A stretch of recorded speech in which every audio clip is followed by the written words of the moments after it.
Hey, howdy. Back at it again for some more Picayune dreams. So, between then and now, I have been a little bit busy. I've been able to get Overdrive all the way up to 9, or I've been able to complete up to 8. I'm gonna go down to 5 because I kind of want to try and get to the final boss of the Endless mode. And I've got a bit of an interesting build that I have planned. Because I'm gonna go glass today.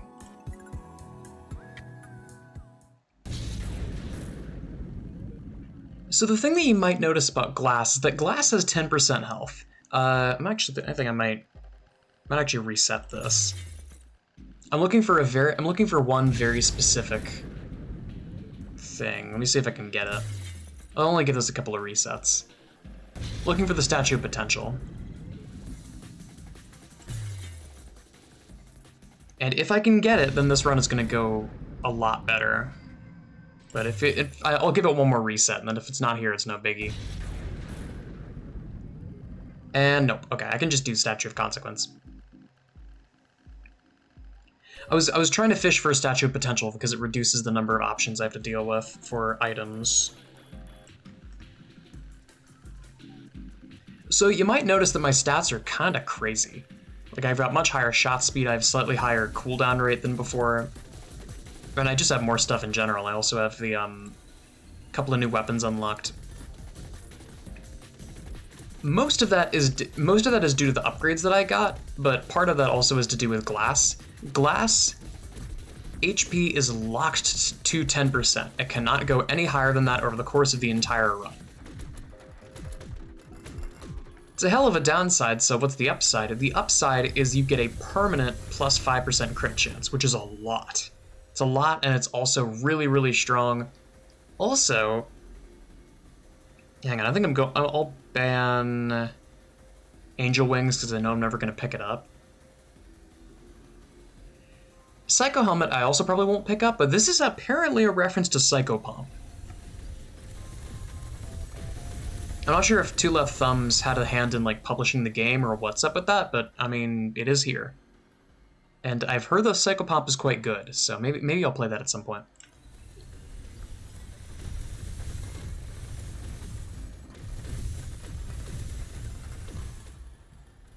But Overdrive goes basically as high as you can complete it. And with glass, that really isn't that hard, because once glass gets going, glass is basically unkillable. But it takes a while to get there, and until you do get there, it's a very rough ask, because, well, as you might guess, the gimmick with glass is that you die in 1 or 2 hits. And I'm just gonna use Statue of Consequence, excuse me, as much as I can. Chain Belt. I need something that scales better than Chain Belt. Chain Belt is good, and it does scale. Damage does scale, but I need things that scale faster. Like upgrading Ultra Buster seems more relevant here.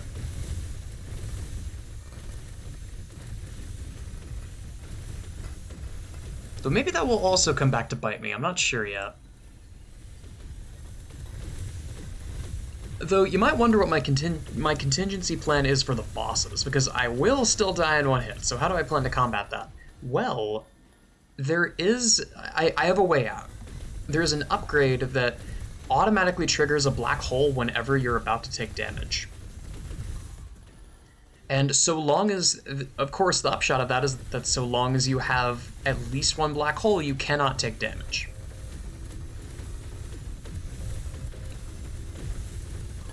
I also have a couple of abilities like Spaghettification and I forget the name of the other one. Spaghettification makes it so that bosses drop black holes, and the other one makes it so that whenever you kill a boss, you get +1 black hole slot. Which is kind of crazy. So with that combination, so long as I don't take too much damage on the early bosses, the later bosses are not going to give me much trouble. And that's assuming that I struggle against them. Just off of the start, I have a feeling I'm going to do quite well here. I already have Digiwatch, I already have Chainblade, I have a good damage base. I just need, like, maybe movement speed, or the monkey could also work. It's just like a way to scale super fast. I do need to be a little bit careful about lag, because the game will start to lag pretty significantly. Basically, no matter what I do, but especially if I make the build wrong. It's somehow I've reached a similar sort of state as Risk of Rain 2, where I need to start building the build very specifically so that I don't lag out the game in the late stages.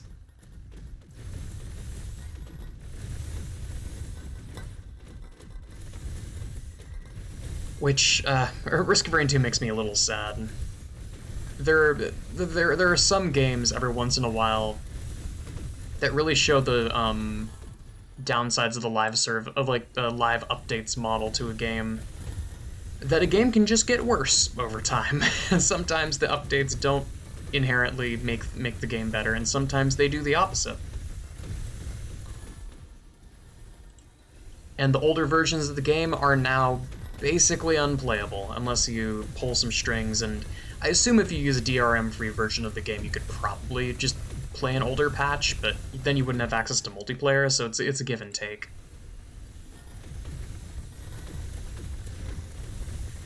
I'm sure that Seekers of the Storm will eventually be good in, like, probably another year, but no.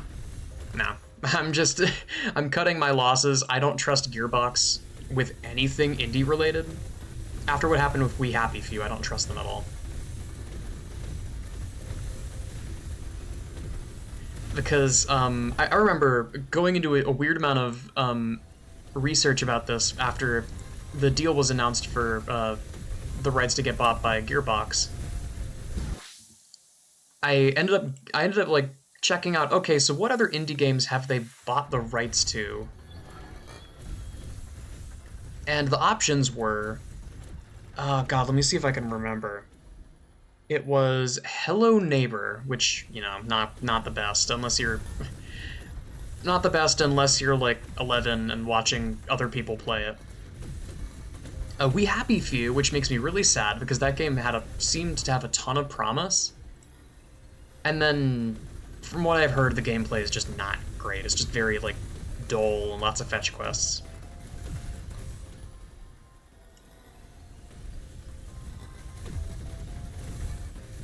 There's one more that I'm forgetting that was a positive note, but I don't remember it offhand. I'll have to check on that. I mean, hey, I'll have plenty of time to check on that while I wait for the boss to spawn. So give me just a moment.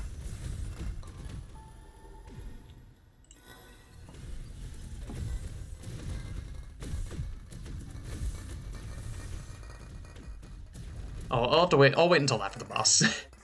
Because as it turns out, I cannot scroll on my phone during a bullet hell. It's just not gonna work. But Izu should go down really quickly. Especially because I have defense turrets. Because with defense turrets, I can... As long as Izu is close to the turrets, she'll take the bulk of the damage. So I can kind of like position myself so that the turrets are in the right spot. And then just completely shred her health, like this.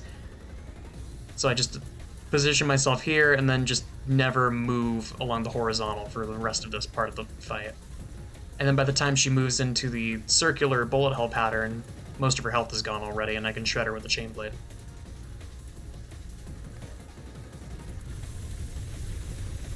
And we're good, and the fight should be over very quickly.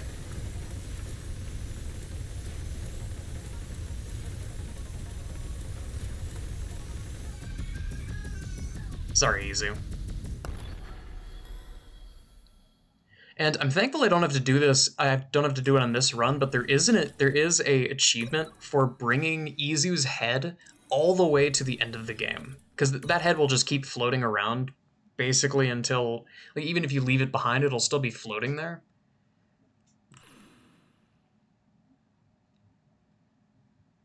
Yeah. So seemingly what you have to do is you have to bump into it to get it to move, and then kind of just follow it as it travels over and over again for all 4 of the main areas. And then 5, you catch up with it, you stick with it, and then you get the achievement. And that's just it. I kind of wish there was a dialogue from Picayune in response, but it doesn't seem like there is one. I was expecting to like bring it all the way to the end, and then Picayune pops up in the transmission and says, "What the hell is wrong with you?" But I didn't even get that.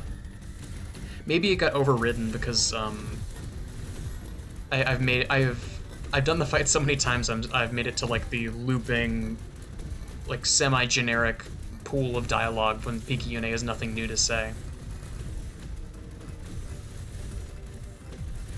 I'm all out of lore. Give me a second to start looking up gearbox stuff, and I'll keep an eye on the screen, of course, because I don't trust these fish, especially when they upgrade to purple fish. They can be very deadly. And that's a little bit of a problem, considering that I die in one hit.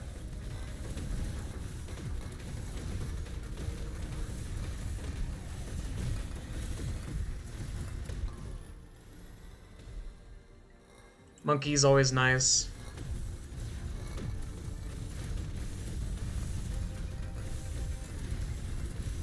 Oh, wait, I could fight the diver. Hang on. That's a chain grenade, and that is the Statue of Experience. Let's have some fun with this.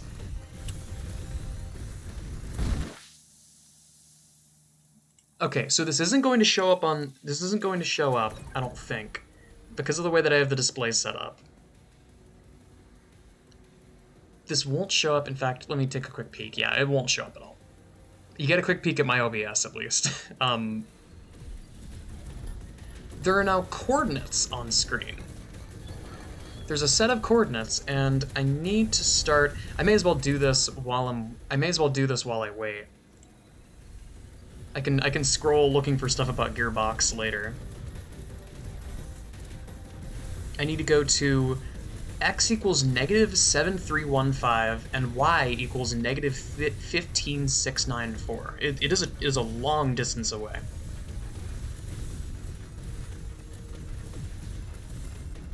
But because I can just track the coordinates, it shouldn't take too long. Overcharge engine will make it quicker too. I kind of want to leave. Yeah, I have 10 of 12. I kind of want to leave it at 10 slots for now, just in case I get a Statue of Potential, because that Statue of Potential, I think I mentioned it last. I might have mentioned it last time, but Statue of Potential gives a 10% stat boost from using it twice, which is pretty incredible. Like, there's not a lot of stuff that does better than that. It requires some setup because I need to go a long distance without picking up extra items since I didn't find it initially. But a 10% boost to all my stats, especially these buffed stats, that's real good. That's definitely worth going out of my way for it.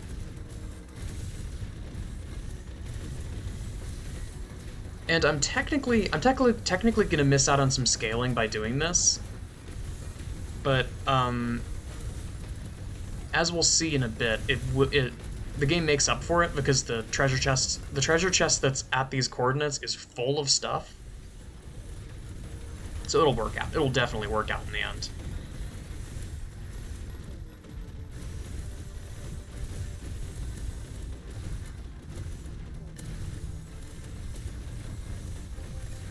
I should probably wait until the worm boss is done before opening it, though. But I can at least maneuver over there.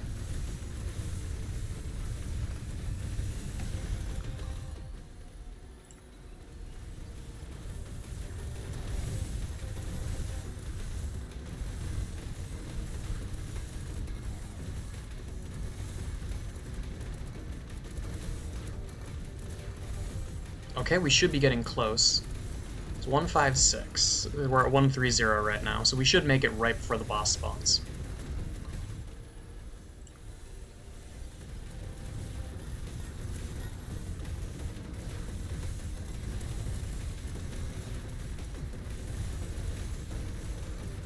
There we are. Okay, so I'm gonna wait on this, because this doesn't seem to go away after stages, so I can just trigger the start of a new area and then immediately just backtrack diagonally to this spot.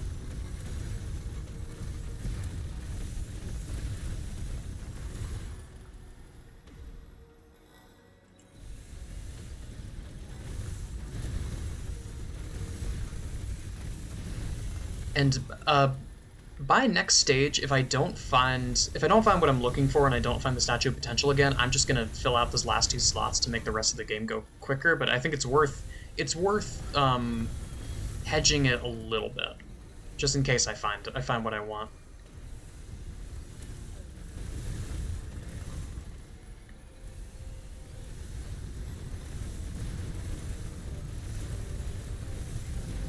But in the event that I don't, it will be nice to get like probably like a chain belt or a frost globe, something to help with close range, because long range I seem to be doing pretty well right now.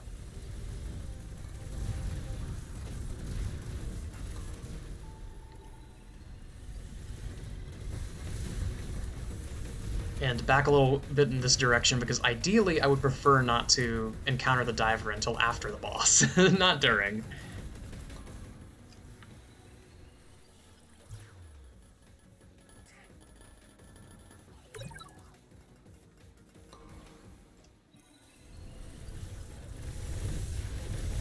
God, Mark is funny. He might be the worm guy might be my favorite of the main group. It's close. Easy was also great.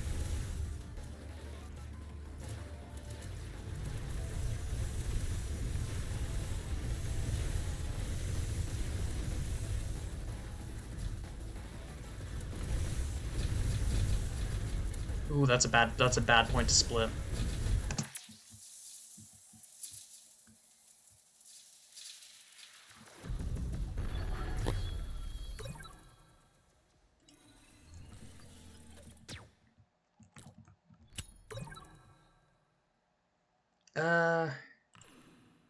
No. Speed, fine. Okay. I think, if I understand correctly, I might just be able to do the boss now. Yeah, because I trigger it and then I can backtrack from here.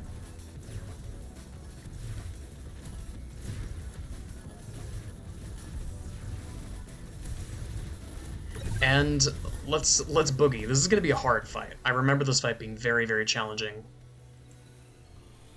And now we can start to fill out those other slots. I'm gonna be real, I wasn't really looking to see if what I was trying to find was there, but it doesn't really matter.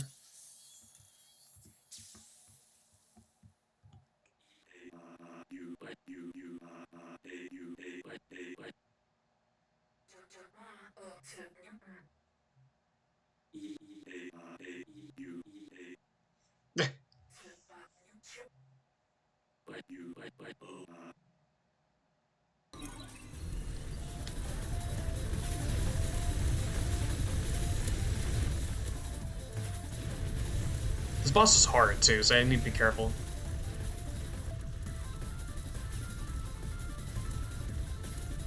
I have not actually beaten it before, but I got close.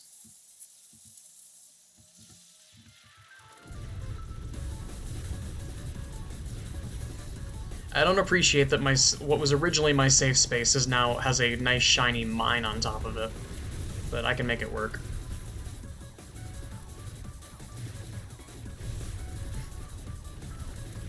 Supposedly this boss was originally cut content, and it got added in the contamination update, which if so, that's cool. I love the music. The music is like, it's awesome. It's one half, I don't even know how to describe it. It reminds me of the soundtrack of Cosmic Bugs, weirdly enough. I kind of doubt that was intentional, but I mean, bugs in space, or in, aquatic things in space that are like mechanical in nature, cosmic bugs, water bugs, there's a chance that that's intentional.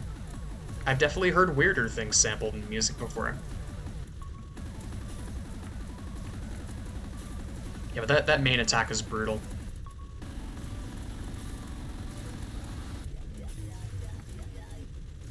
The wubs. Whoever thought of the concept of using dubstep wubs for an underwater boss is a genius. But yeah, this is what I was talking about when I mentioned the black hole upgrade before. It has now saved me 3 times. And I had kind of a glut of black holes before, and I get black holes from every single boss, which is going to include this one.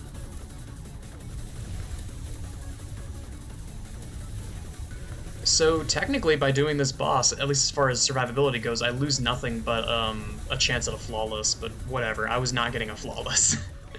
A true flawless across the entire game is really hard. I will eventually get it, I feel, especially with this build. That shit's hard.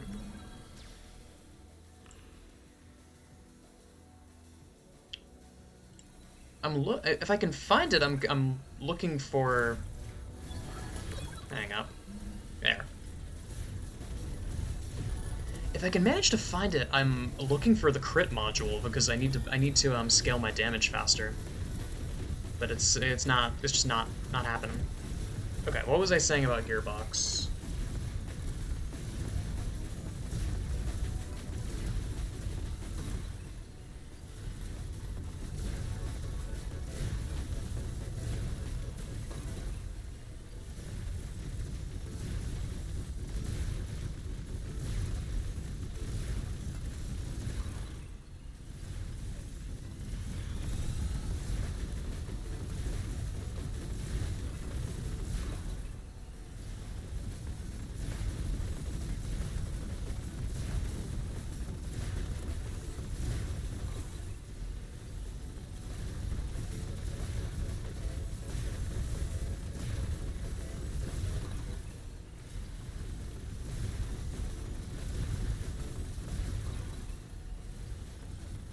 Nah, it looks like it's just Hello Neighbor, We Happy Few. Yeah, it's not the best repertoire.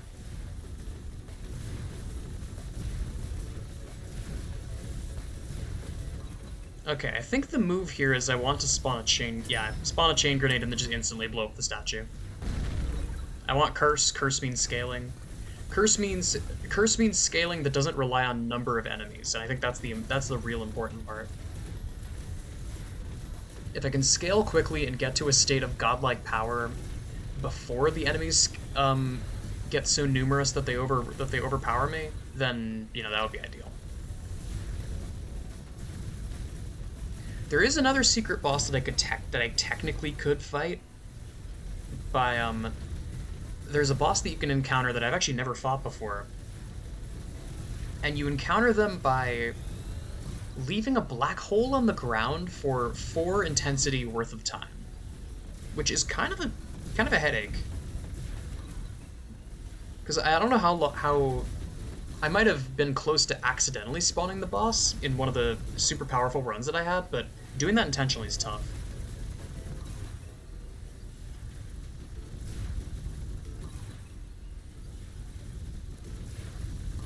But to my memory, like there's a decent number of optional bosses in this game. There's the Diver, which we just fought. There's the Ghost, which is encountered by... There's the modifier of the Immortal Ghost that instantly kills you upon contact. Yeah, that's the issue. It's 13 mortality right now. So this area would already be over by the time the boss spawns. So we'd have to like micromanage it in kind of a weird way. Anyway, there's the Diver, there's the Ghost, which spawns whenever you take that immortal ghost enemy and feed it a health vial, which is tricky but doable. And then your reward is who I would generally consider to be the hardest boss in the game. There's him, there's also, I believe your name is Yumi? Gumi? I think it's Yumi. Who is, to my memory, a reference to another game that Two Left Thumbs has published.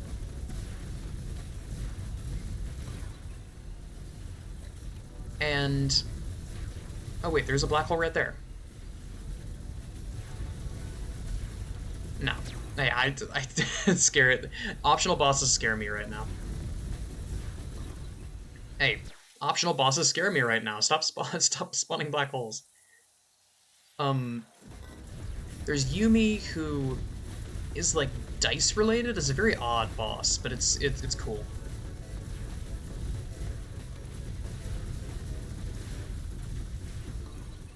There's the ghost, and there's also Umi, who I know nothing about. I just know that they are like alien themed. They're like a gray alien, and they're spawned by leaving a black hole in the ground.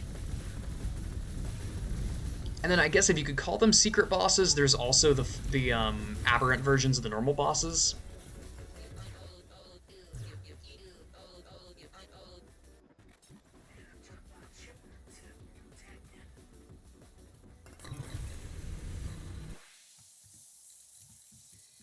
I just got dinked by the. I think I just got dinked by one of their bullets. That's annoying.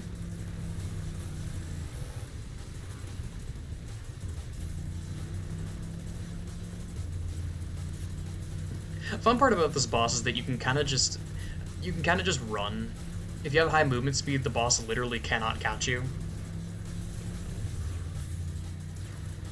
Except when she does this attack, I guess. But I should not have gotten hit there. I was scratching my eye.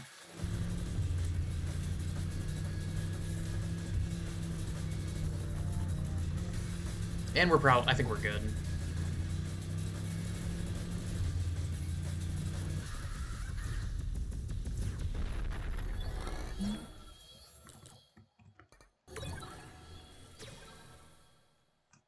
Projectile speed, scales, movement slot. Okay. I guess I'll go movement. Okay, so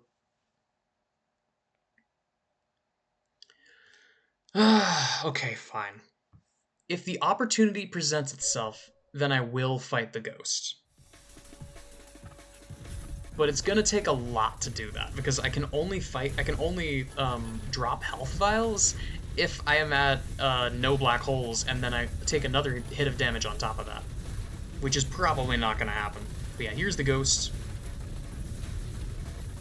Ooh, scary. Real scary.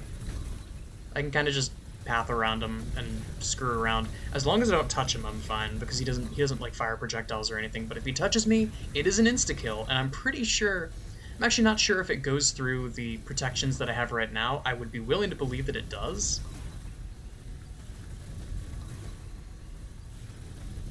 But whatever, it's worth it to show what it is for the people who haven't seen it before. And to address that, technically, if I really sandbag, I could fight a boss right now, but I'm not going to, because then I would have to fight what is, again, what I consider to be the hardest boss in the game. Wait. Oh, it doesn't work. It's sad. I was hoping that would set me to 1% health. I would have to fight the hardest boss in the game with no black holes and no extra health, so I would be operating on nightmare mode, which doesn't seem feasible since I think I've beaten that boss exactly once, and I was on a god run when I did it. So it's not worth the trouble. Eventually I will fight and kill that boss. There is an achievement I've noticed. There's an achievement for killing every single optional boss in one playthrough, which sounds real rough, especially considering this guy. But I mean, if I have a god run on a different suit, then that could be reasonable. I don't think I have to complete the run, so I could just go endless.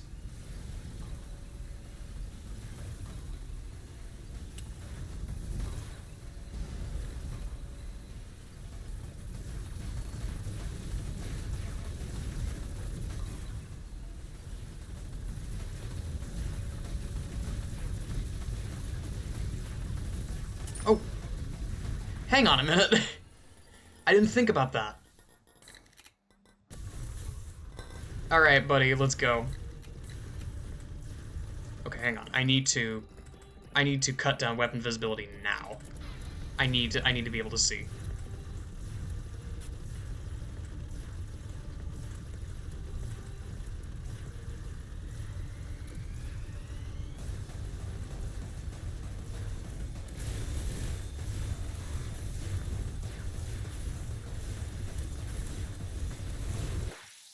Gah. Whoa, hey, hello.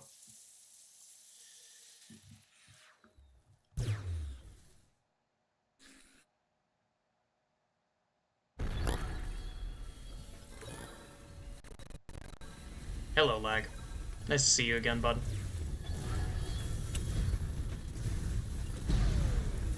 I mean, you know what? Fuck it. Let's just keep looking for the rest of these characters. Let's just keep looking for the rest of these characters. I completely forgot about the possibility of Statue of Trade. So I think as long as I leave this black hole here and then I go to if I leave the black hole here and then I do the demon boss and then I come back to the spot, it's basically what I did for the diver. I should be able to fight this boss. I don't know what it does, but I mean it is a possibility. And hey, if I can unlock the if I can unlock the weapon from this run, I would be very happy because I still haven't done that.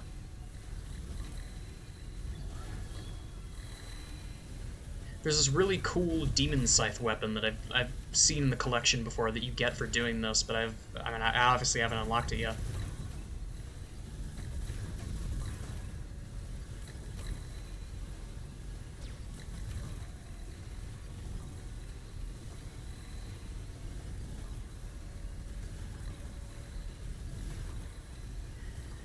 But yeah, every once in a while there will be an indie game that gets a bunch of updates, and then as time goes on, it reaches a peak, and then it just never gets better than that. And every subsequent update just keeps adding more junk to the pile.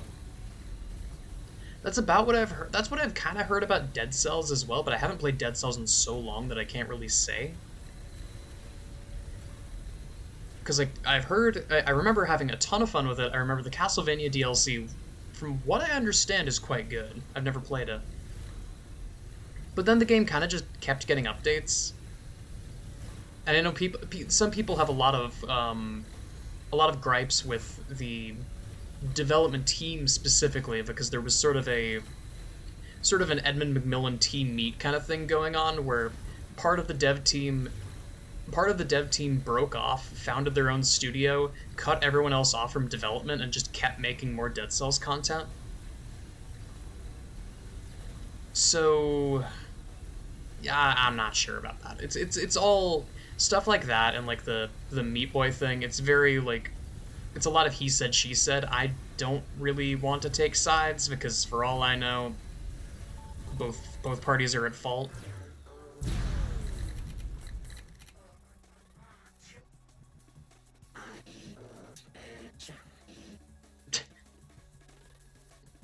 Okay, I also quite like Alexis.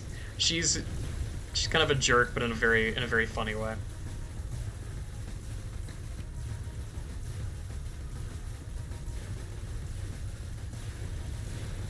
Okay, I think the fight is basically over.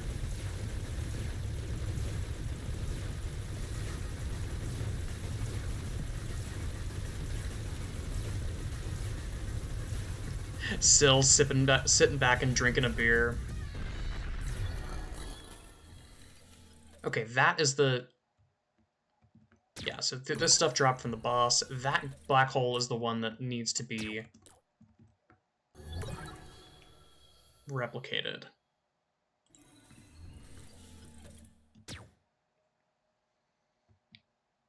Okay.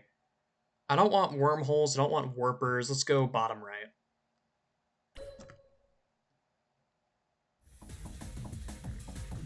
And it is still here. Good.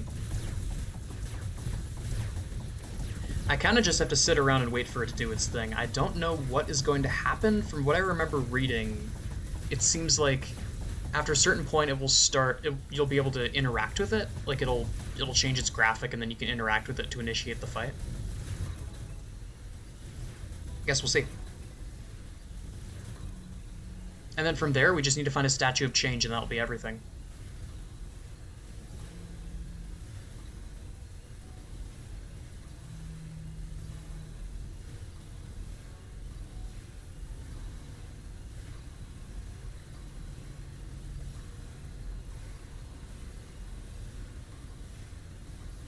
Yeah, what I'm gonna do real quick is, let me go ahead and set the manual anti-lag to level 1 so that I'm getting the instant XP all the time. Or I don't know what the exact value would be. be like here or so.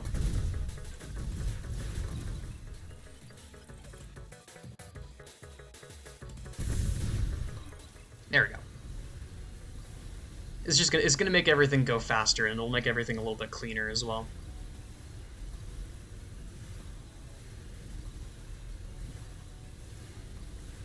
And I kind of want to do this once as well. Let's get rid of probably the shielders.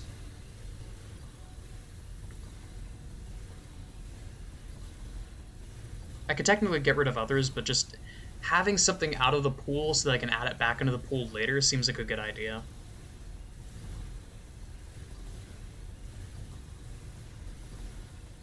Because above all else, I do not want to add any of the ones that shoot bullets. Especially if I'm going for the Aberrant bosses. I need to be able to go long.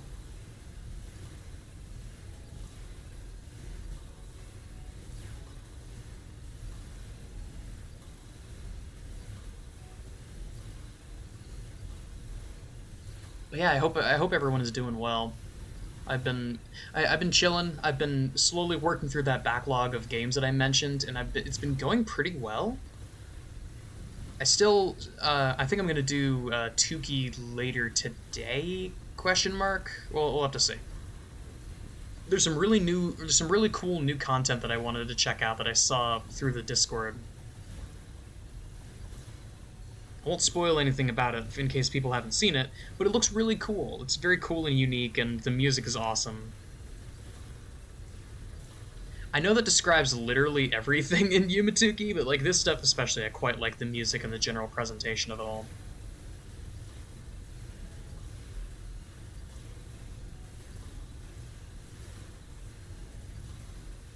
I'm not sure how long I'm supposed to babysit this thing. I thought it said 4 mortality levels, but maybe I accidentally did a swap and this is a different black hole than the one that I initially started with. In that case, it should be pretty soon.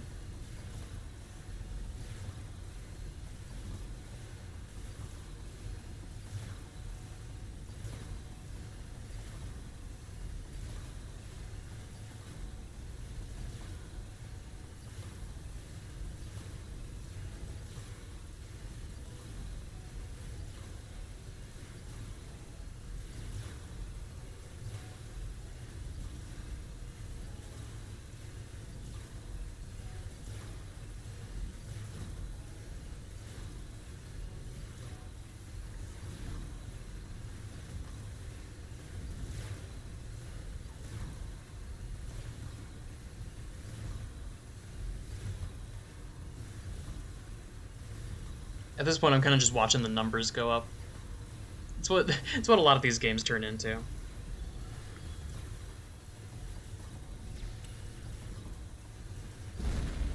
The movement speed is kind of crazy.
Weird.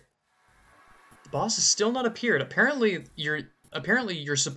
she's just supposed to fly in when the time is right. I don't even have to, I'm not even supposed to have to interact with it. That's bizarre.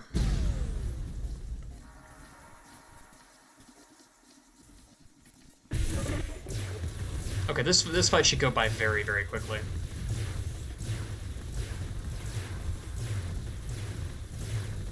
Not even sure if I need to move for it. I think I do. Not quite that powerful. I had a run a bit ago That was just completely absurd.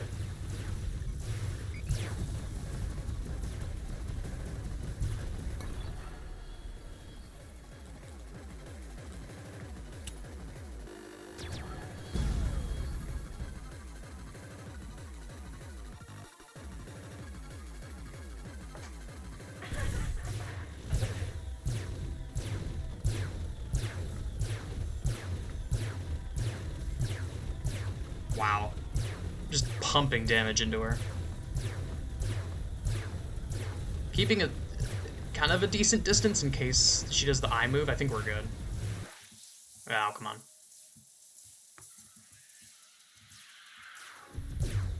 And one left. We just have the last phase.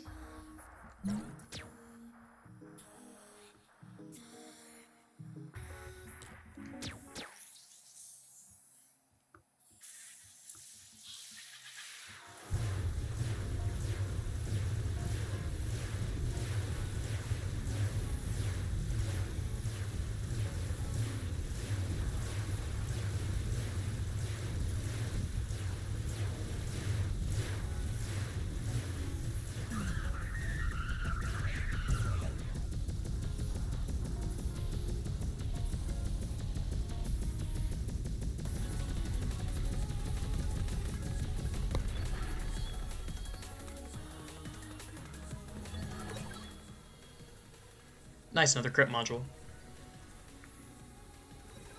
There's a sort of thing like the Lost going on with this character, where with this suit, where you can kind of just spam the ever-loving hell out of health effects because you're locked to 0 health anyway.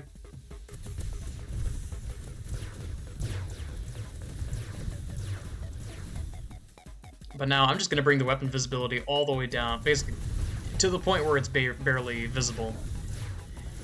And I'm just gonna yap, because this is the point of the run where I just rest on my laurels. I wonder if you can fight the diver twice. I kind of doubt it.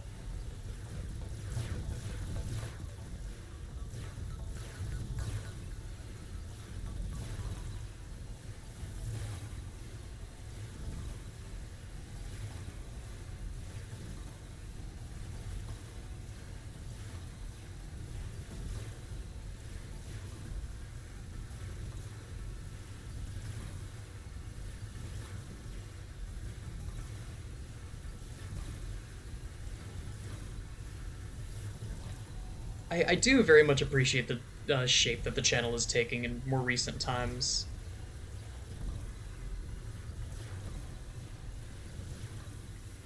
Because I like the idea of a channel that just, like, more than any other channel on YouTube, you just find it and it fills you with just raw confusion about the game choice. And I feel like I want to keep that up. I want to add in. I'm gonna start playing Scarlet Hollow. I'm keeping my word on that. And then I need to add in like one more as like the croutons in this figurative Caesar salad. I need to put in like Hearthstone or something, like something weirdly mainstream to top it all off. I know Hearthstone's barely mainstream anymore, but it used to be. And I may or may not have taken a bite of the poison apple and gotten back into it. Not heavily, but the new expansion seems fun enough, and a friend has been bugging me to get back into it for a while. I'm not going back to my old grind, though, because I used to play the game daily, more than daily. Because, for all of its flaws, it is one of the best mobile games ever made, and I will stand by that. Because it's one of those mobile games where the mobile version of the game is just the desktop version, like 1-to-1. And I mean, I respect them for that. It's caused a lot of QA issues over the years, lots of crashing, lots of lag, but I respect their macho.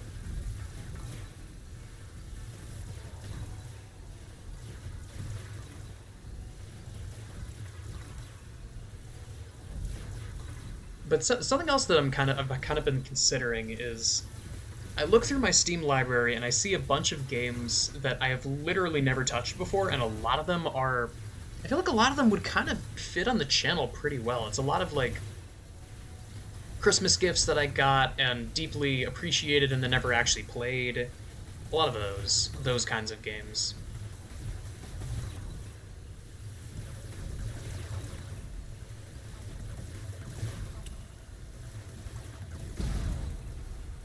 A lot of like Christmas gifts that I got and never played, and a lot of games that I bought basically just to support developers.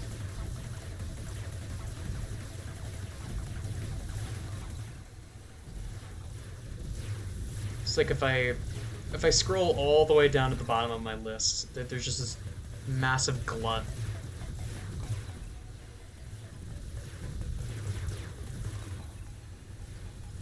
I feel like a lot of them would fit. Like I see one game that I've been meaning to check out, I think I'm going to check it out very soon, is a little visual novel on Steam called, or not visual novel rather, a horror RPG on Steam called Anne.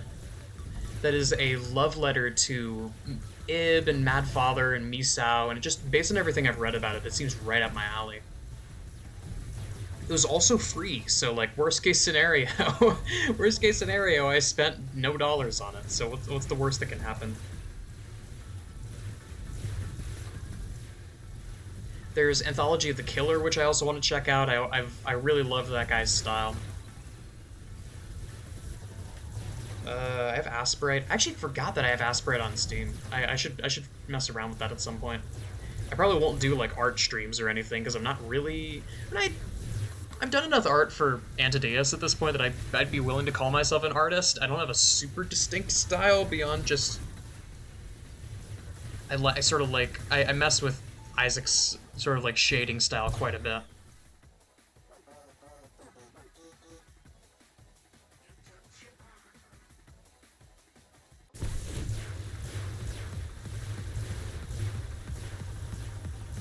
God, these bosses, just conceptually, these bosses are so messed up.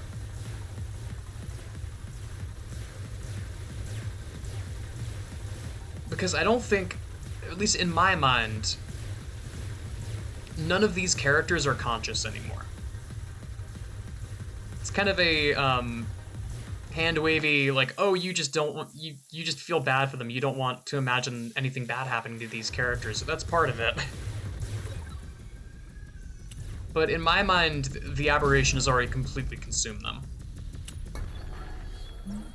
Like, there was a semblance of their personality left over when you were fighting their previous iterations. Now there is nothing left. It is just the aberration using them as a mouthpiece to make Syl question her mission. Oh, wait. Okay, this is an interesting question.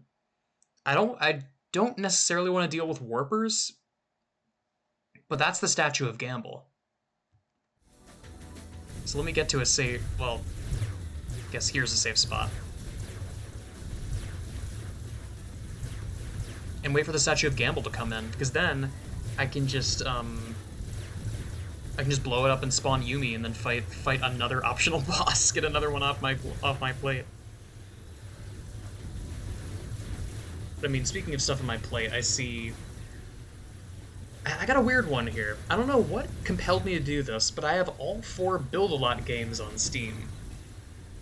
And I have a lot of nostalgia for them. They're old. I don't remember the name of the company that makes them.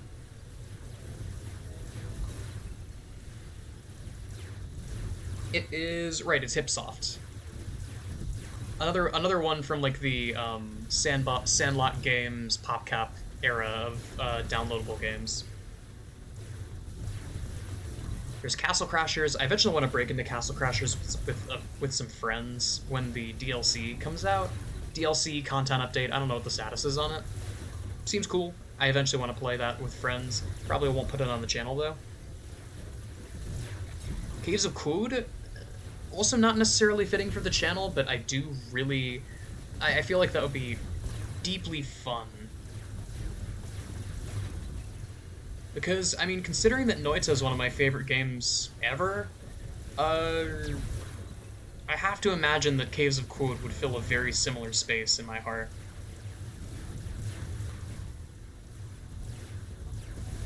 Because to my understanding, Caves of Quood is like the roguelike. It's in that Dwarf Fortress bin of just games that have been worked on for years and years and years. That is ASCII art, very, very heavily inspired by Rogue and similar games. And there's endless possibilities because it's been worked on for years and years and years and years and years. And there's just so much shit that you can do. Here's the boss.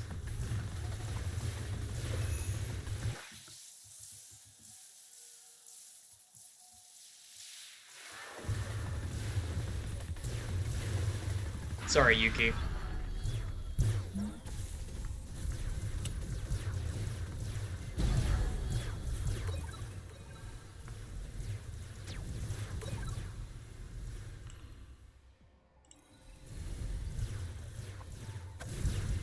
And the dice are funny, but they're not super helpful.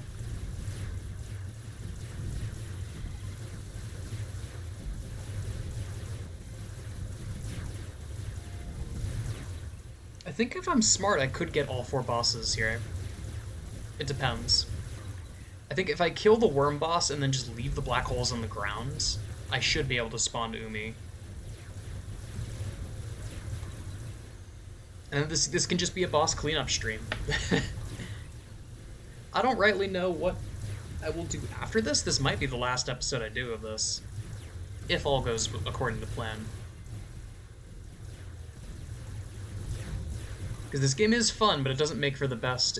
It doesn't make for the best recorded content because I am just sitting here and yapping. It's what I do for a lot of stuff, but at least for the other stuff, I'm moving, trying to find conversation topics.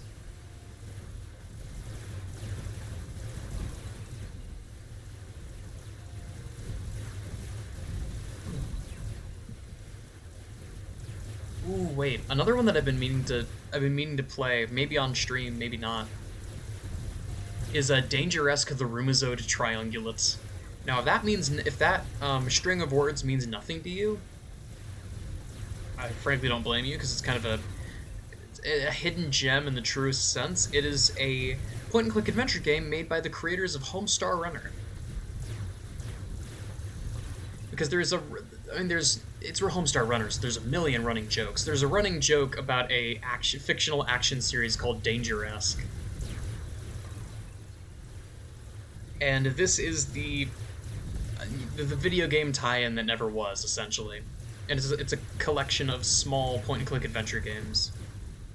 Sort of in the style of Telltale, but I feel like the creators of Homestar Runner have a sense of humor that ages way better than Telltale's sense of humor does.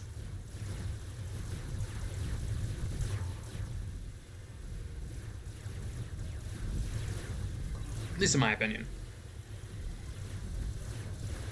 The Brothers Chaps do have the problem that they really, really like obscure jokes that literally no one will get other than them and a couple of friends. It's one of those kind of channels where it's just inside jokes upon inside jokes upon inside jokes. So half the jokes won't make sense, but the ones that do make sense will not only be funny, they'll be funny to you personally. It's kind of the best pitch I can give for Homestar Runner in general.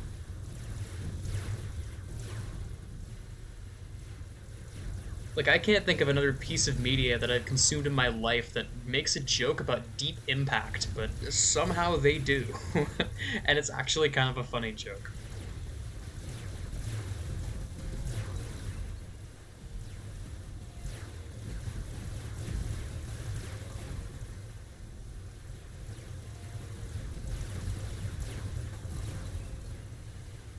Yeah, I see Day of the Tentacle. I also want to check out at some point.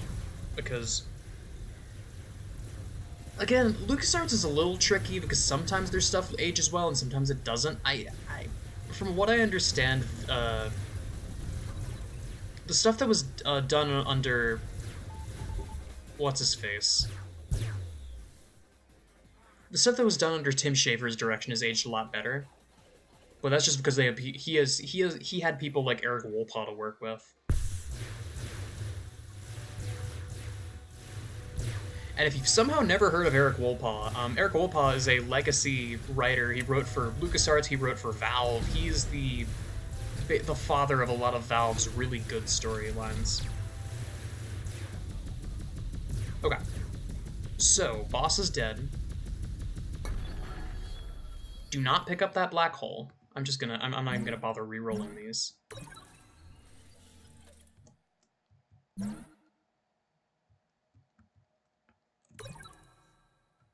Crits, please? There's crits.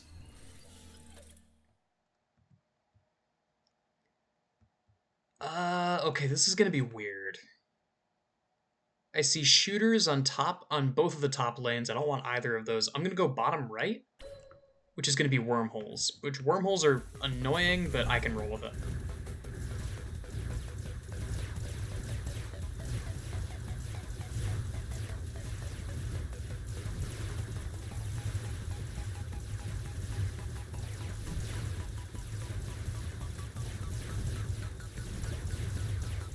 There we go. We'll even leave 2 black holes on the ground. Maybe this will increase my chances, if it even works that way.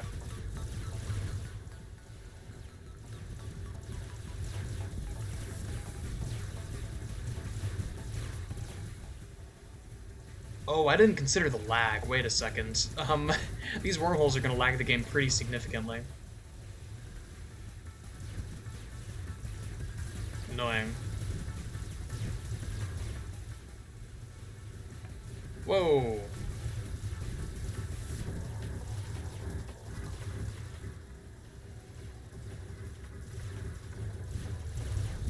There it goes.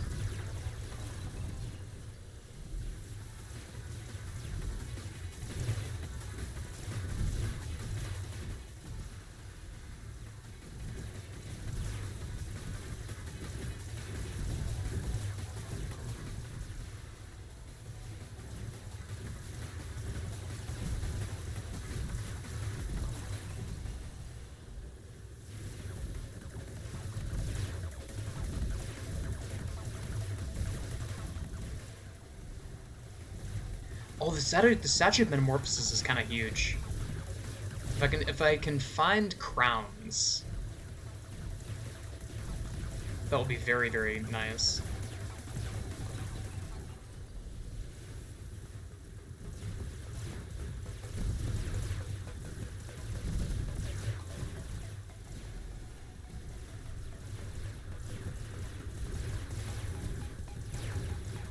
These wormholes are deeply annoying.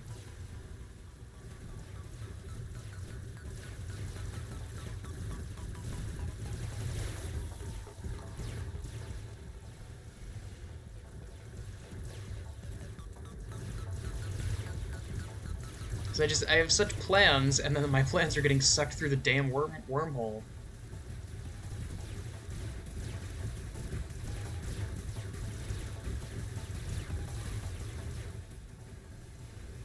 Yep, there it goes. And I'm not following it with... I'm not following it. I'm sitting here and waiting, because I gotta wait on the boss anyway.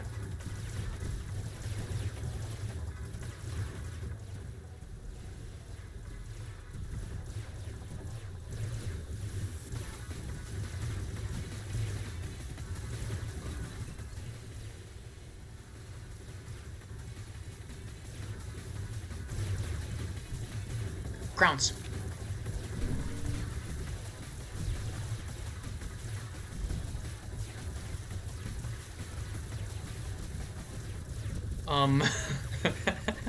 I love that this is the way that it does it.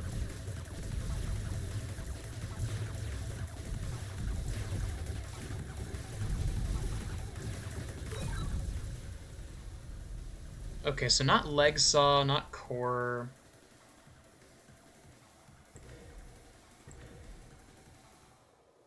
Oh, all that's left is firelighter. I'll take that.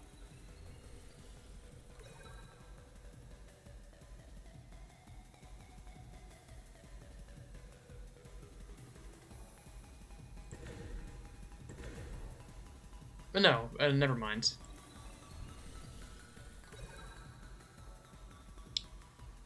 I'll take Halo, why not? There's a new weapon, so these next ones will go by very quickly. There we are. Okay, back to adventure.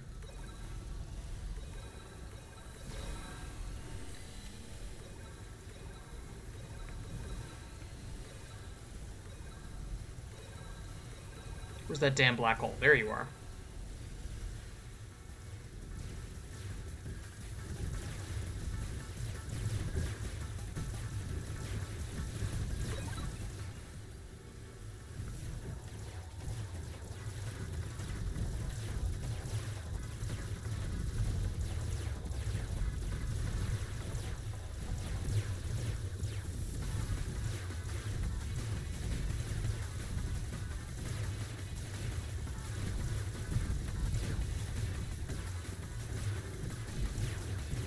God, I forgot I had this. I also have flat out free Chaos and Destruction. I'm probably never going to play it because I've heard it is one of the worst games on Steam.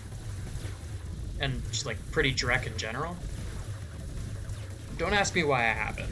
It's just, I got it at one point, it was like probably $5. In my mind, it was worth the joke.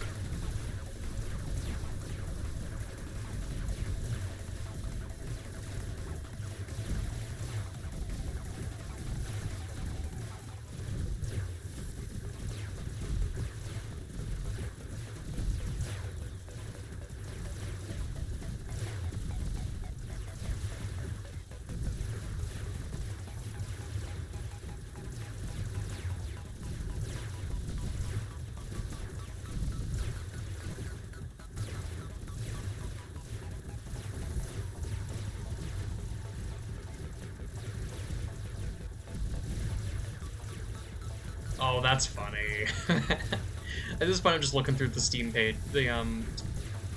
Looking through Steam. The GTA 5 enhanced port is mixed reviews on Steam. I wonder what's up. And the verdict is...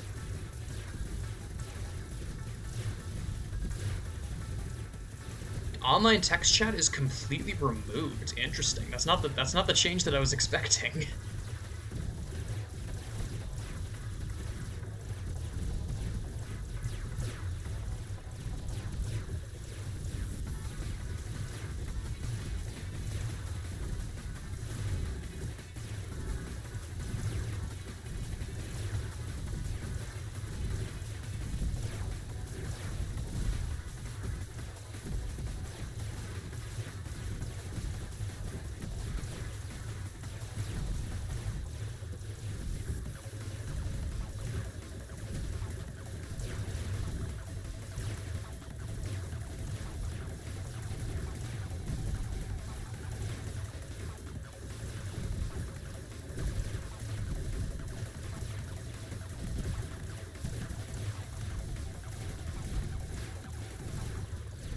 Huh. I mean, it seems like kind of a weirdly arbitrary thing to remove, but I guess it makes it less of a headache in terms of like moderation, I guess. I don't know.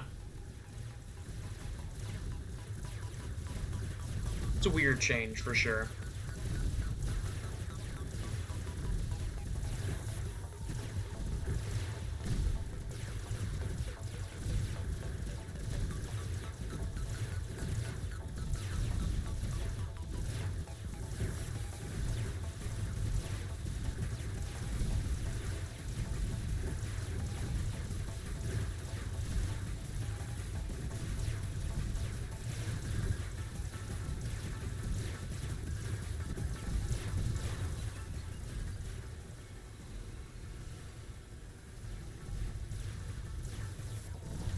I like how a lot of the reviews are either we got GTA 5 before GTA 6, or thank you Rockstar for not making a horrible remaster again.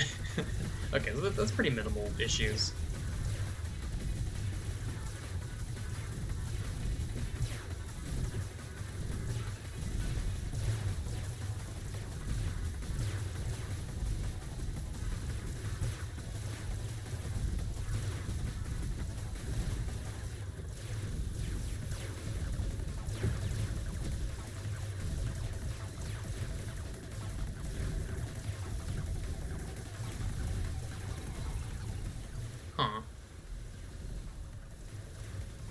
I feel like Umi should have appeared by now if she's going to.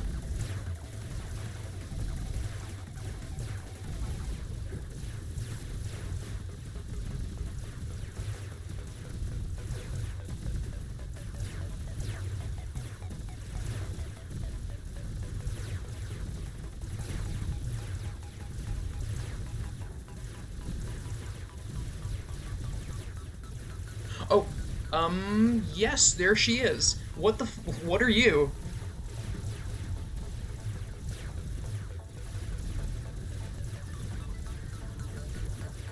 What the hell do you mean? It is an alien.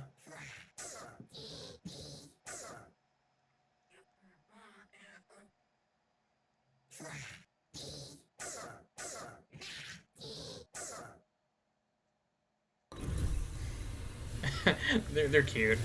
Oh, wow. Okay, they have a lot of health. I need to be a little careful.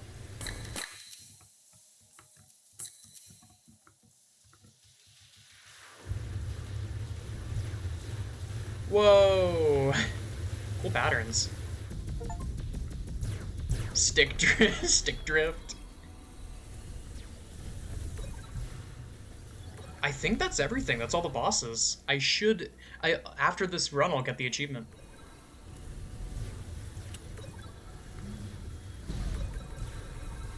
It looks like that's the rest of the diskettes.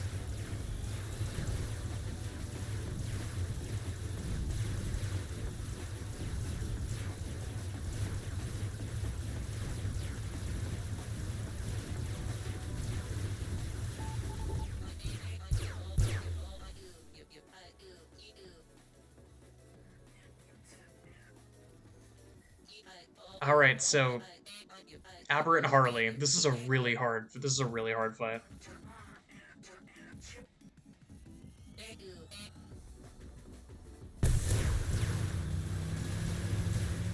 Because this fight was already quite tough, and it's harder now. I could try the old strategy of run like hell. It seems to work pretty well.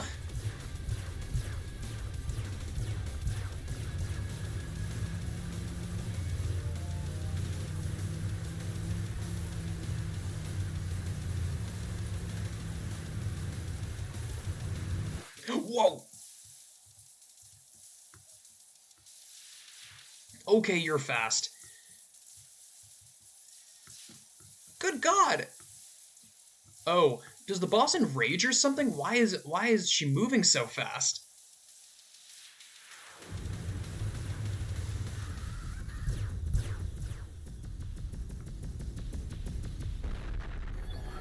Has this always been a mechanic? Did I miss something?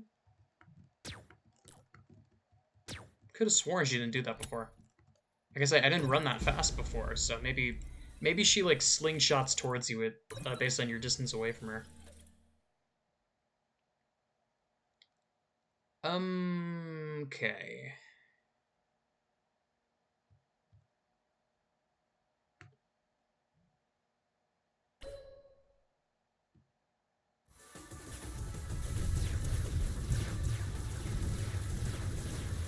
Okay, now that's the one that fires in cardinals. That's fine.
I'll have to leave timestamps for the bosses for the rest of this, because I'm probably just gonna be scrolling on my phone.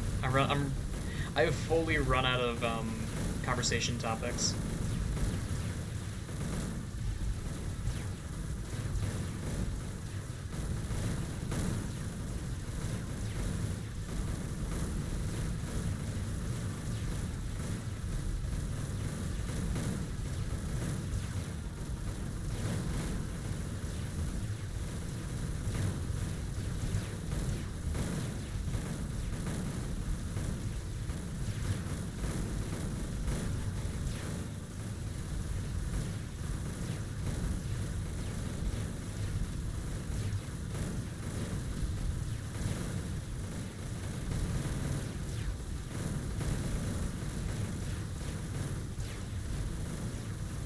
Though I guess we will get to see, if all goes well, I mean, based on this current run, it seems like we will, we'll get to see aberrant versions of Alexis and Picayune.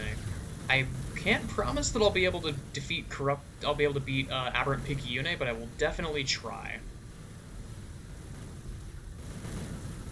That is a very, very tough boss, and I mean, it kind of, on one hand, it kind of goes without saying, but you'll see why it's so hard once I actually get into it.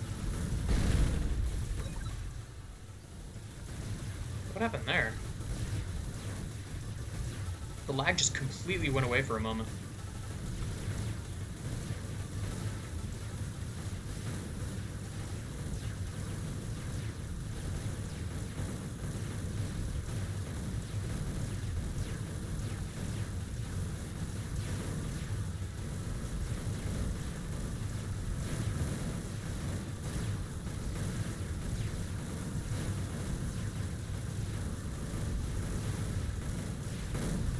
I do really like that. I like the situation that I put myself in, because I am the kind of person who really likes just looking at numbers. I like seeing statistics. I like just... something about it is just pleasing to my brain.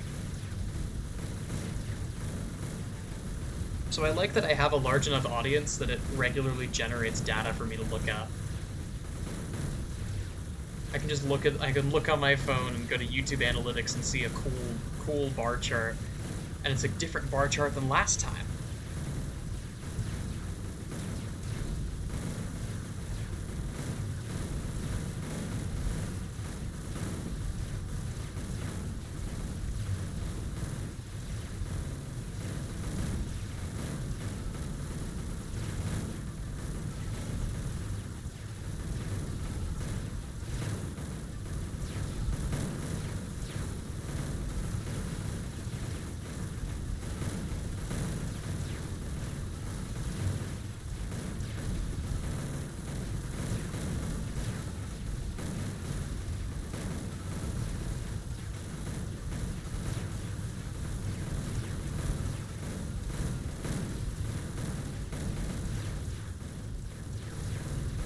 Something else that's really great for that is Steam charts.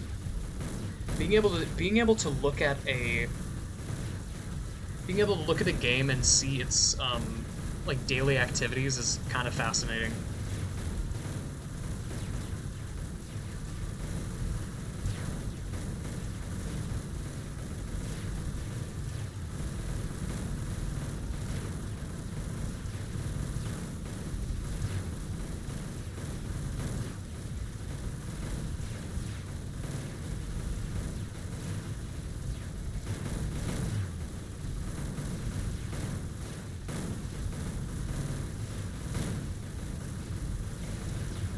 Because the fun thing with Steam charts as well is that it shows activity during certain times of day as well. It's not just daily activity. And depending on the game's regional appeal, you can kind of like trace lines at like cliffs and valleys of the game's activity. Like with what's a good example of that? Something like Multiverses would be a good example. Something that has like almost universally just Western appeal. Outside of the US, almost no one plays that game, from what I understand. And the way that I know for sure is that if I go to Multiverses. I misspelled multiverses.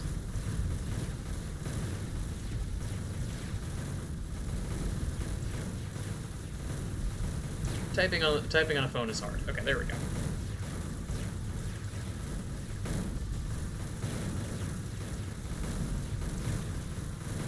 First off, I noticed that there's more people online the Multiverses technical test than actually on Multiverses. That's funny. I wonder if that accounts for the single player. But yeah, I can just see here that there is a very distinct cliffs and valleys, and it peaks around roughly 2100. That would be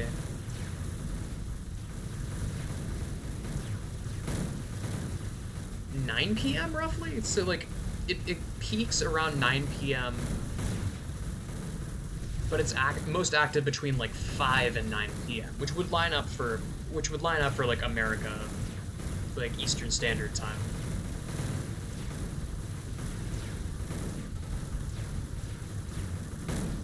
But then if I were to look at a I'm trying to remember the name of this. If I look at a game that has a slightly different appeal, like Black Myth Wukong,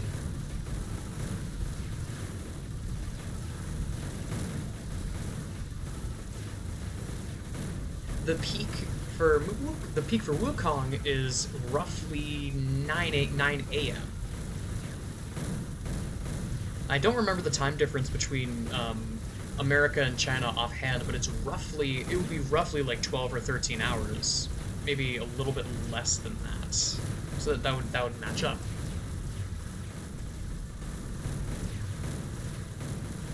I don't know. I really like that kind of stuff.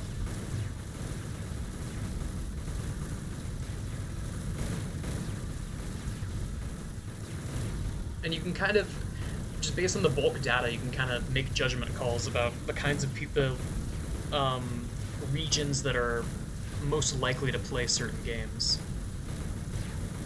Now, it's kind of a generalization because, you know, there are a lot of things within certain regions, especially Eastern Standard Time, that covers all of America. What would that be? All of America, all of a good chunk of America, a good chunk of Canada, and parts of South America, I believe. I forget how it's partitioned down there.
Okay, this is driving me insane. Hang on, I need to turn down the sound effects because otherwise I'm going to lose it over here.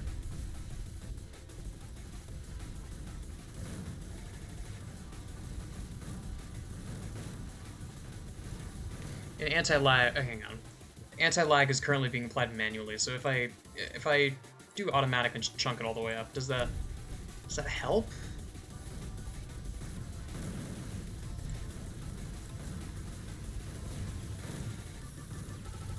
Maybe a little.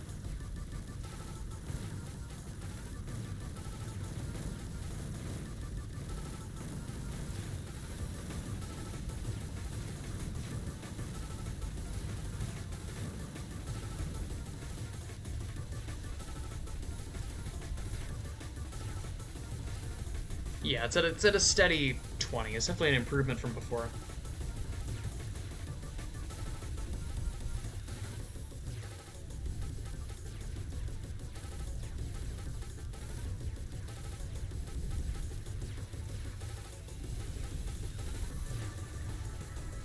But I mean, hey, this is what I was talking about, where I should have optimized my build a little better for lag. Maybe like swap out the Ultra Buster, get either the defense drones or the Ultra Buster and not both. Well, I guess no matter what run I do, I'm going to end up with a high level Ultra Buster, so I guess just ditch the defense drones then. But they were really good. So maybe I would swap it out for like, I don't even know what. There's a way to make it work.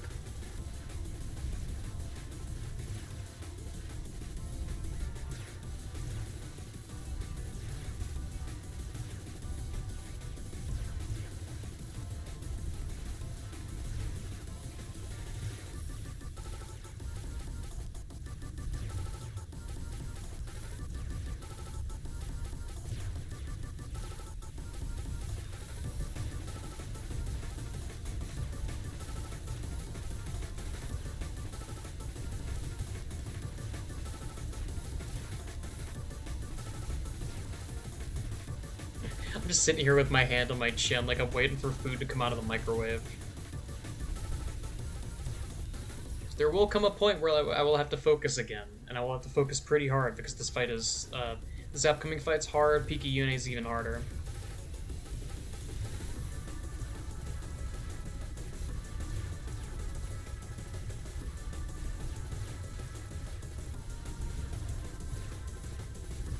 And there we go.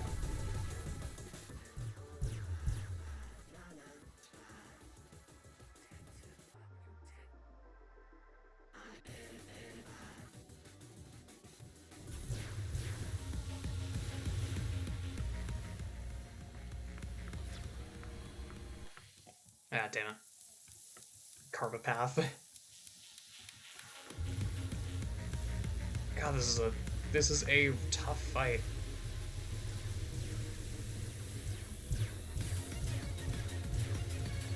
This attack gets an honorable mention for being really, really tricky.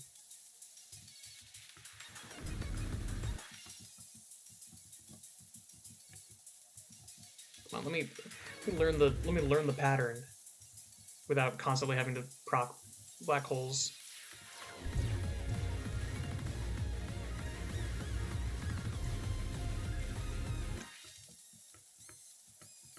Right, okay, so you can't stay just directly at the edges there.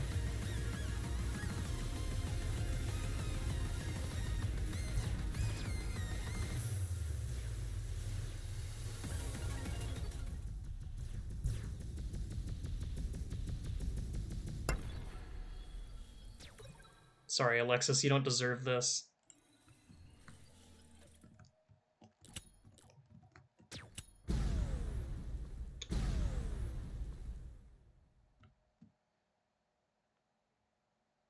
I don't want to have to deal with black holes, with wormholes again. Okay, fine. Fine.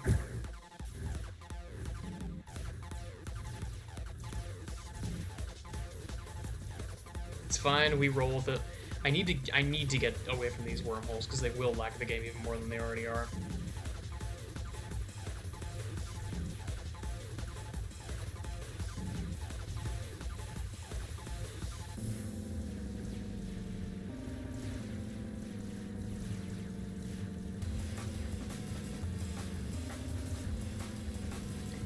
I'll admit this is not what I was expecting.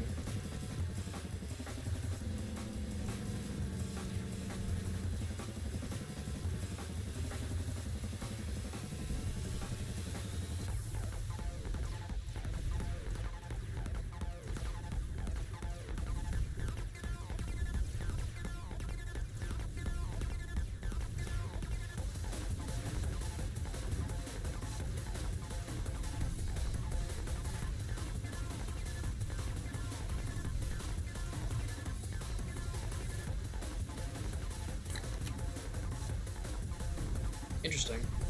I wonder what's causing all that lag then, because it looks like as soon as I leave the general area where there's enemies, the lag just instantly is gone.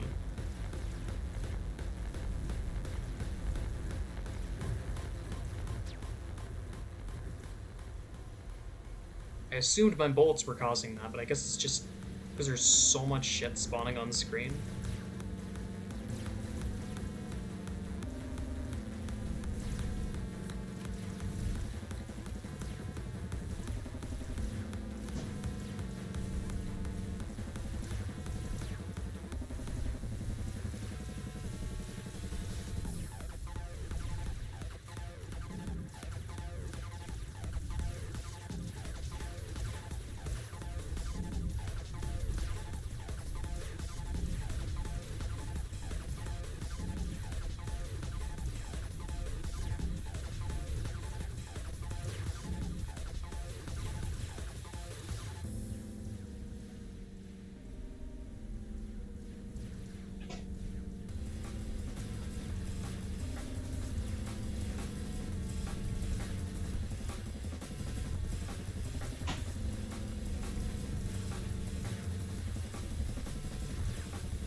Oh, wait. The Statue of Metamorphosis.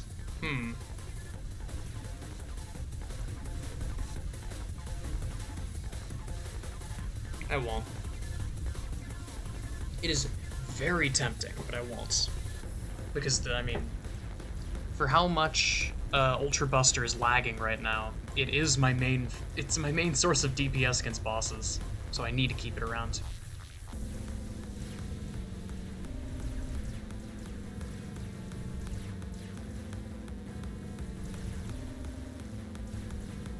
Not to mention that cashing in on it would be an absolute nightmare because of these stupid wormholes again.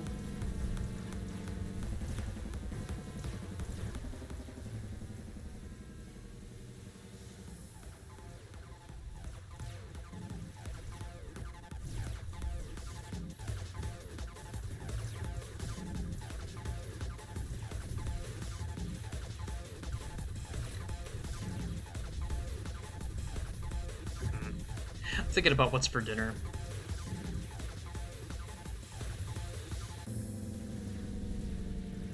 There are no thoughts in this head. Just I wonder what's for dinner.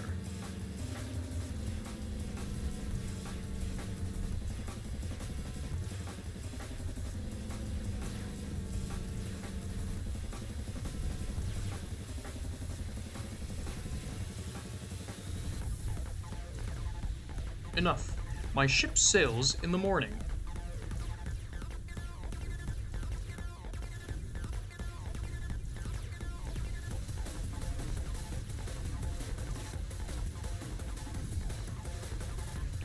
Something that I never appreciated from that scene before, that I never even noticed, is you can hear a dinner bell in the background when he says that. Like, the first, like, fucking 100 times that I heard that voice clip, and saw that scene, Wand of Gamelon. I almost said Winds of Gamelon. In a Wand of Gamelon, I never even noticed. But there is a dinner bell in the background. I've been, like, darkly curious that eventually I might want to play the CDI Zeldas, but I've heard that they're bad. Like, not even bad in a particularly interesting way. The cutscenes are cool, but from what I've seen, the gameplay itself is pretty piss poor. Because it was, it's operating on a CDI. You're basically playing a game on a toaster. The fact that they can make anything for that console that's not an edutainment game is kind of a miracle.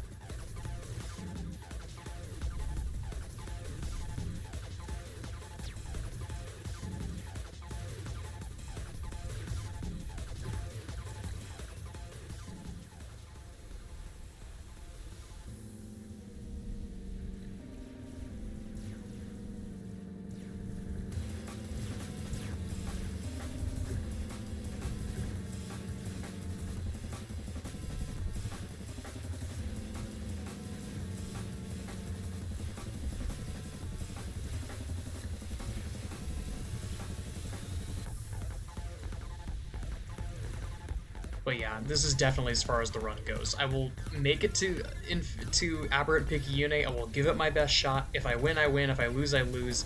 No matter what, the run is ending after that. I'm just going to hit the big red button and end the run, because this is untenable. The frame rate is just gonna keep going down if I don't.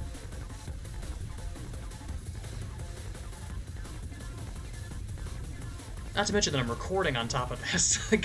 my computer is going to hate me after this.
Let's see if we can save ourselves some grief.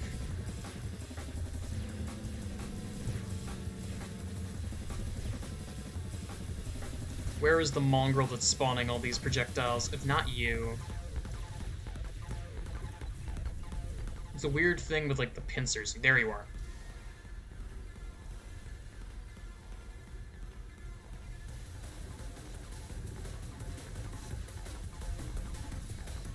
Right? Was I wrong? It might be the weird thing with all the heads.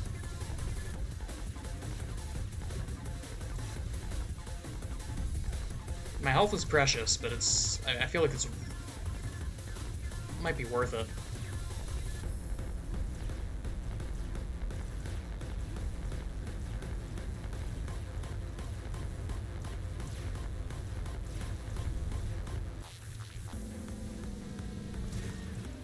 Stop doing that. Thank you. Now I can clear out the mess and there will be no more bullets. I can actually get through the rest of this relatively quickly. No, there are still bullets. Okay. No? Yeah, no more bullets. There we go. I was right.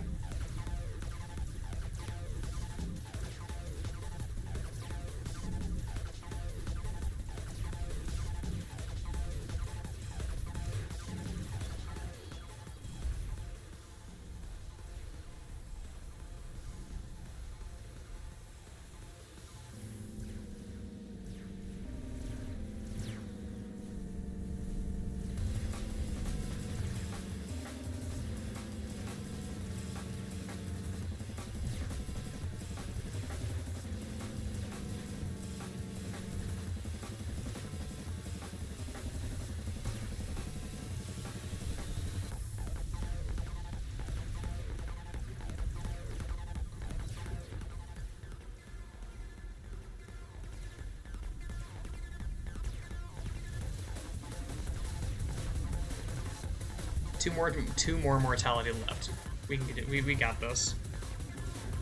Look, I'm not even worried. This is the thing. I'm not worried about doing well. I want this to be through so that I can go do something else. That sounds cynical, but like, not much else for me to do right now. Me using that statue of execution probably shaved a good 5 or 10 minutes off of this run.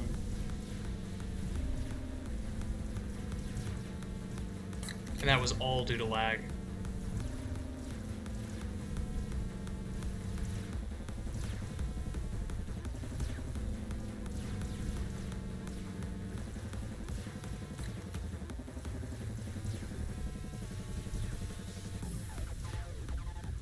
The thing that's especially funny about this too is that for all overdrives past 5, you start to get a pop-up of like, yeah, this may cause a ton of lag, use with care, etc. But lag starts, like, especially if you're doing looping, lag starts really early. Lag happens pretty regularly in Overdrive 0, just because there's so many enemies at a certain point. And you don't really have a choice. You have to add all the guys that spawn bullets after a certain point.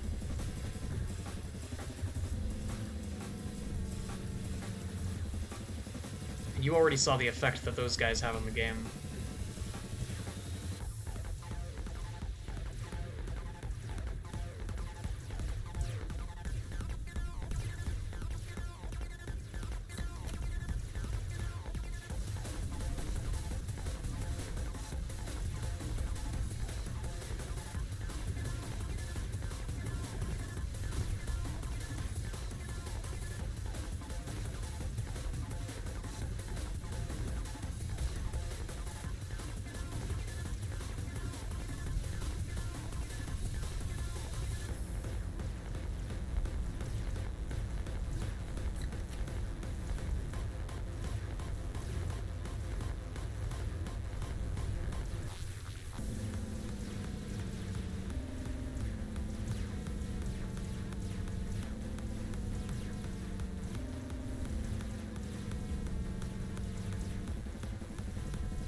$49, one more mortality, we're almost there.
Yeah, hell yeah.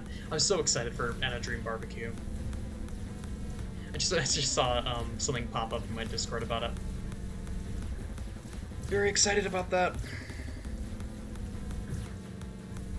Maybe one day I'll play LCD Dream Emulator, because I've heard that it's not the best, but I kind of want to play it just because I owe, like, third hand, I owe so much to that game because, you know, one thing led to another.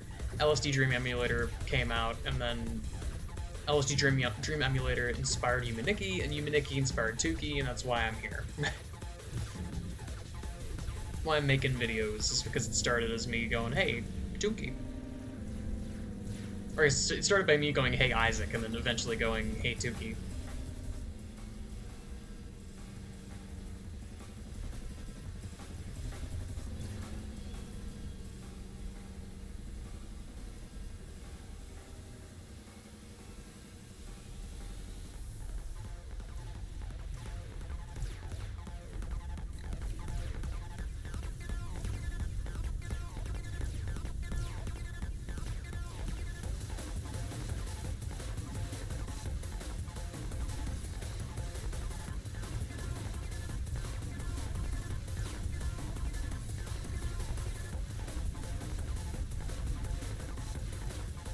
It is a little funny to me, though, that Anna Dream Barbecue ended up... It's now a chaptered release, which is kind of hilarious to me, that the the indie game pipeline of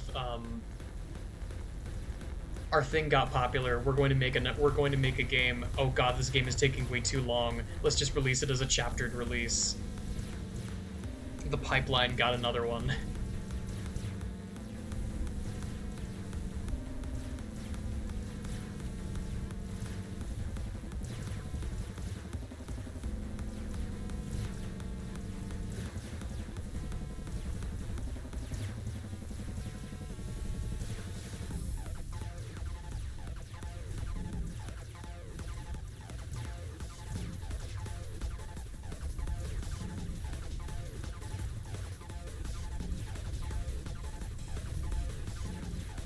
And we're almost there. 49, 50. All right, time for death.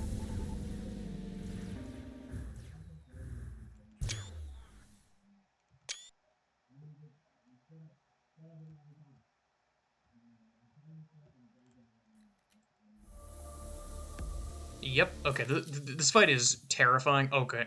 God, I should not have. These overcharge engines are going to be the death of me. Wait.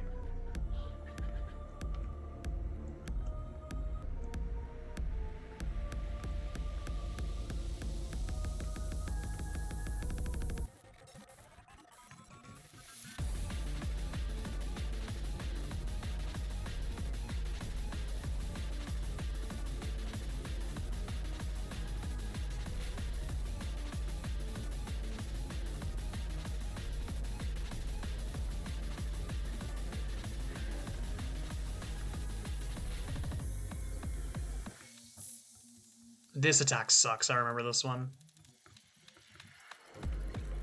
You have to like go in a flower pattern. I will say I do I love the design of this boss so much. It's so cool.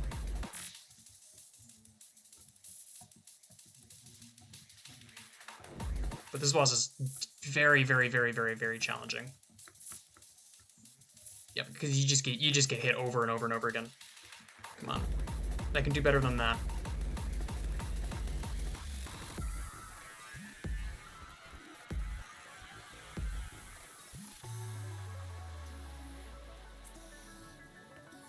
I think this is one of the last few attacks.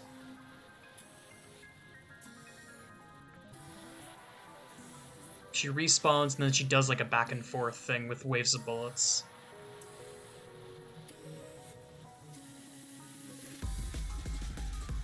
Nope, never mind. Whoa. I didn't even notice that she had her eyes closed before. Interesting.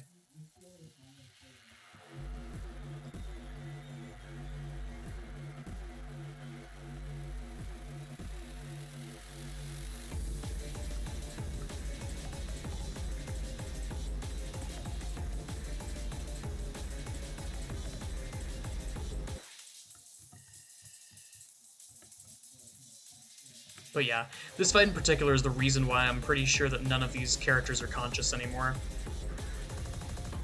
Because this fight basically says that the aberration is using Picayune as a human shield. So I'm not even sure if she's fully aware of what's going on at this point.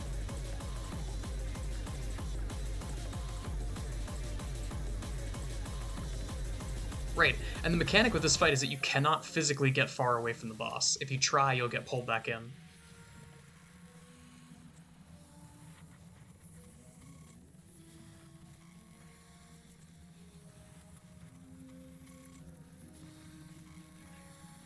A little, like, very faintly I can see the bullets from the bullet overflow. This is the annoying attack. I need to keep black holes. I can't get hit too much.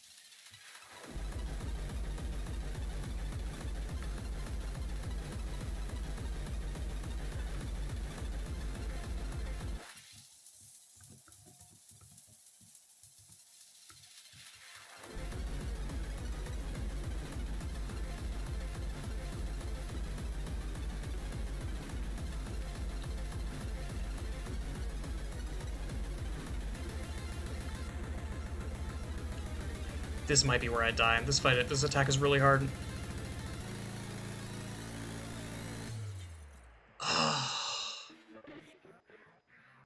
Wait, that was it.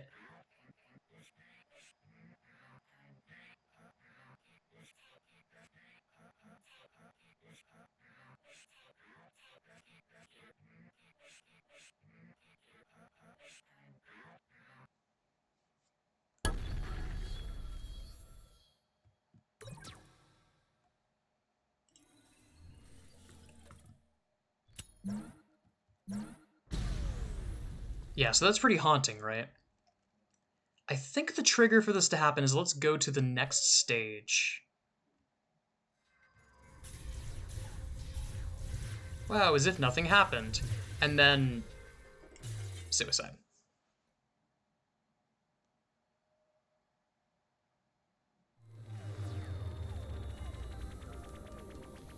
Aw, sad. There is this whole cutscene that plays the first time that you make it past Aberrant Picayune that is horrific. I wonder if it's in like the collection or something. Nah, I doubt it. But yeah, we got the diver, so we have the conch shell now. Kill all bosses in one run. We got the that's the scythe. I don't know what that is. I don't know if is that a flare? That might be a flare. But yeah, that was a good run. It took ages, but that was a good run. That's all I got for now, I think. Thanks so much for watching.